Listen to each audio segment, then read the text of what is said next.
Kumusta mga kaibigan? Ngayon, pag-usapan natin ang kwento ng Hotel Sogo. Kapag sinabing Hotel Sogo, ano ang unang pumapasok sa isip mo? Clean rooms? Neon lights? O yung iconic na pulang building na halos bawat kanto meron? O baka naman ikaw yung tipong natatawa kasi naiisip mo yung mga kwento ng tropa mo na quick stay lang daw pero buong gabi pala nag-check-in? Alam na this. Pero teka, seryosohan muna tayo. Saan nga ba nagsimula ang kwento ng Sogo? At bakit siya naging parang 7-Eleven ng mga hotel? Tara, alamin natin. Kamusta mga kaibigan? Bago natin simulan, kung ikaw ay mahilig sa mga kwento ng tagumpay, masasarap na pagkain, at mga inspirasyon mula sa ating kultura, huwag kalimutang mag-subscribe sa aming channel. I-click na rin ang bell icon para lagi kang updated sa mga bagong video na aming ia-upload. Thank you! Saan nga ba nagsimula ang Hotel Sogo? Ganito ang kwento. Nagsimula ang Hotel Sogo noong 1993. Oo, dekada 90s, panahon ng Backstreet Boys, pag-akyat ng internet, at mga blockbuster movies na puro action. Ang goal nila noon, gumawa ng hotel na hindi lang para sa mayayaman, kundi para sa lahat. Kumbaga, isang hotel na abot kaya, pero malinis, mabilis, at convenient. Parang fast food na may kwarto. Genius, di ba? Bakit Sogo? May Japanese connection ba ito? Eto na, bakit nga ba Sogo? Sabi sa kwento, ang Sogo ay mula sa salitang Hapon na ibig sabihin ay cooperation o pagtutulungan. Medyo social pakinggan, pero ang essence ng pangalan ay para daw sa sama-sama at tulong-tulong na serbisyo. Pero isipin nyo, hindi kaya mahilig lang sa sushi yung founder? O baka nanood sila ng anime tapos naisip nila, uy, ganda ng pangalan na yan, haha.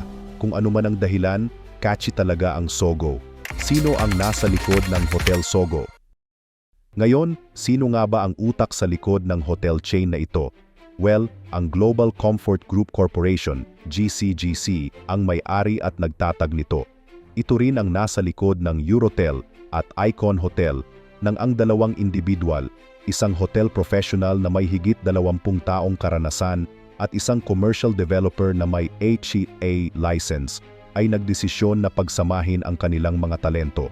Pero sino mismo ang nag-isip ng konsepto ng Sogo? Isa sa mga kilalang pangalan ay si Reynaldo Malacas na sinasabing involved sa pagpapalago ng brand. Kung totoo man ito, edi saludo tayo sa kanya.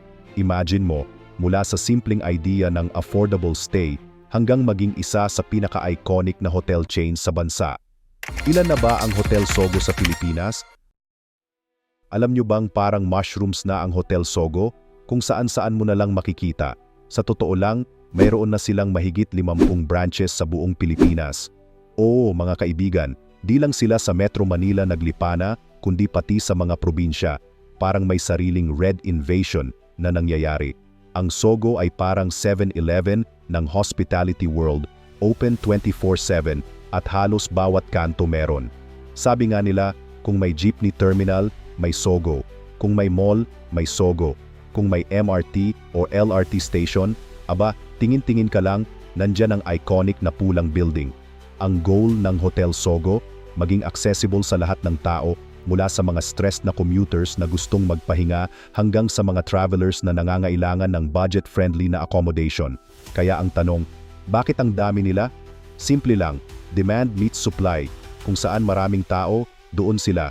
Kung saan kailangan ng malinis at abot kayang kwarto, boom, may Sogo branch na kaagad. Ang unang branch. Alam nyo ba, ang unang branch ng Sogo ay sa Avenida, Manila, malapit sa Recto. Yup, doon nagsimula ang lahat, sa isang lugar na puno ng kwento, kasaysayan, at traffic. Pero mula doon, mabilis nilang na-expand ang negosyo. Ngayon, halos lahat ng city, may pulang building na may nakasulat na so clean, so good, para na rin silang landmark. Parang, dito ang Sogo? Okay, malapit na tayo. Kung Avenida ang unang kwarto ng Sogo, parang monumento naman ang kanilang kwarto ng Katanyagan. Sabi nga nila, unang tumira Avenida, pero unang sumikat, monumento. Ikaw ba naman ang malapit sa LRT at jeepney stations? Di ka ba magiging go-to landmark? Nais naming malaman ang inyong opinyon. Ano ang naaalala nyo sa Hotel Sogo? May kwento ka ba na nakakakilig? Meron ka bang unforgettable kwento sa lugar na ito? Paki-comment naman sa comment section. Salamat, Themed Rooms ng Hotel Sogo. Mga kaibigan, tanong ko lang, kailan ka huling napasabi ng ang ganda ng kwarto? Kung wala pa, baka naman hindi mo pa nasusubukan ang mga themed rooms ng Hotel Sogo. Oo, hindi lang basta kama at aircon ang usapan dito. May kwento, may drama, at minsan, may konting comedy pa. Hotel Sogo, hindi ka lang basta magpapahinga, papasok ka sa ibang mundo. May mga kwarto silang parang pang K-drama set, fantasy adventure, o kahit minimalist na zen style na perfect pang Instagram. Literal na may kwarto sila para sa kahit anong mood mo. Whether trip mong maging prinsipe o gusto mong magpanggap na bida sa sariling pelikula. At syempre, hindi mawawala ang kanilang tagline, so clean, so good. Sa bawat branch, sinisiguro nilang malinis at maayos ang lahat. Kaya naman maraming tao ang bumabalik dahil sa kanilang magandang reputasyon. Mga sikat na themed rooms. Zen Room. Gusto mo ng katahimikan? Perfect ito para sa mga stressed sa trabaho. Imagine mo, white walls, bamboo accents, at ilaw na parang sinasabi sa'yo, kalma lang bes, magpahinga ka muna. Galaxy Room. Feeling mo astronaut ka? May Galaxy Room sila na puno ng stars at cosmic designs. Parang ikaw si Neil Armstrong, pero sa kama. Perfect para sa magjowa na mahilig mag-usap ng ano kaya meron sa ibang planeta. Royal Room. Kung gusto mong mag-feeling prinsipe o prinsesa kahit isang gabi, eto na, ginto-ginto ang tema, parang nasa Buckingham Palace ka. Perfect ito kung gusto mong mag-roleplay na ikaw si King Arthur o Reyna ng mga Marites. Pop Art Room. Sa mahilig sa artsy vibes, meron silang kwarto na parang binuhay ang paintings ni Andy Warhol. Bright colors, funky designs, parang sinasabing, gumising ka bes, hindi lahat ng bagay ay black and white. Ang mga themed rooms ng Sogo ay hindi lang pampaganda, pampalakas din ng vibes. Kung dati ang hotel stay ay functional lang, ngayon, may entertainment value na. Bonus points kung mahilig kang mag-picture, kasi insta-worthy talaga. Paano nagiging Sogo para sa bayan? Kung akala nyo ang Sogo ay pang quick stay lang, aba, mali kayo. May puso rin ang hotel na ito. Sa ilalim ng kanilang Sogo Cares program, ginagawa nila ang iba't ibang proyekto para sa mga nangangailangan. Parang sinabi nilang, hindi lang kami basta hotel, may malasakit din kami. Mga proyekto ng Sogo Cares Mobile Shower Services. Naisip mo na bang, sana may libreng paligo sa gitna ng init? Boom! Pinasikat ito ng Sogo. Sa panahon ng kalamidad o pandemya, nagdala sila ng mga mobile shower vans para sa mga walang access sa malinis na tubig, relief operations. Sa tuwing may bagyo, baha, o kahit anong kalamidad, andyan ang Sogo para magbigay ng pagkain, damit, at iba pang pangangailangan. Yung tipong, so good talaga ang kanilang malasakit. Kung ang ibang hotel puro reservations, sila nagre-rescue. Iconic, di ba? Medical missions. Gusto mo bang magpa-check up pero walang budget? Aba, Sogo Cares din ang sagot dyan. Nagpapadala sila ng doktor, gamot, at libreng medical services sa iba't ibang komunidad. So clean, so healthy. Blood donation drives.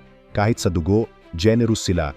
Regular silang nagsasagawa ng blood donation drives kasi alam nilang importante ang dugo para sa mga nangangailangan.